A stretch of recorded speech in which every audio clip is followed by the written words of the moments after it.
ஆக்சுவலாக 6th question கொஞ்சம் அது பிக்சர் கொடுக்கலப்பா, நம்ம தான் பிக்சர் போடணும். XY Z is equal to 64. 64னா அக்யூட்டாக தான் இருக்கும், அதனால் 64 இப்படி போட்டுக்கோ. அப்புறம் XYயை ப்ரொடியூஸ் பண்ணுறோம் P வரைக்கும்.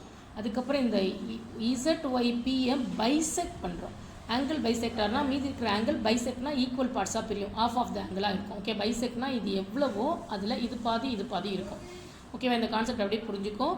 இப்போது இந்த 64 கூட ZYP ஆட் பண்ணால் 180. இந்த 64 கூட இந்த ZYP ஆட் பண்ணால் 180. அப்போ ZYP is equal to 180 minus 64 116 கிடச்சிடும். ZYP இஸ் ஈக்குவல் டு 116 கிடச்சிடும். இந்த ZYP என்ன பண்ணுறாங்கன்னா பைசெக்ட் பண்ணியிருக்காங்க. அப்போது இந்த ஆங்கிள் நான் 1 2 போட்டிருக்கேன். ஓகேவா, இந்த angle 1 is equal to angle 2 இருக்கும். அது ஆஃப் 116 இருக்கும். ஏன்னா இது இந்த ZYPயை பைசெக்ட் பண்ணாங்கன்னா இதுவும் ஈக்குவலாக இருக்கும். இந்த பெரிய ஆங்கிளில் பாதி இருக்கும். ஓகேவா, அப்போ ஆங்கிள் 1 + 2 இஸ் ஈக்குவல் டு 116. அப்போ 1ம் 2ம் ஈக்குவலாக இருக்கும். எவ்வளோ பாதி இருக்கும்? இந்த 116ல் ஆஃபாக இருக்கும். ஆஃப் இன்ட்டு 116 போட்டால் 58. இப்போ இது 58, இது 58, இது 64 எல்லாத்தையும் ஆட் பண்ணால் 180. ஓகேவா, இப்போ அவங்க கேட்டிருக்கிறதெல்லாம் நம்ம போடலாம். என்ன கேட்டிருக்காங்கன்னா XYQ கேட்டிருக்காங்க. XYQ இந்த ஆங்கிள் கேட்டிருக்காங்க. அப்போ 64 கூட 58 ஆட் பண்ணால் உனக்கு XYQ கிடச்சிடும்.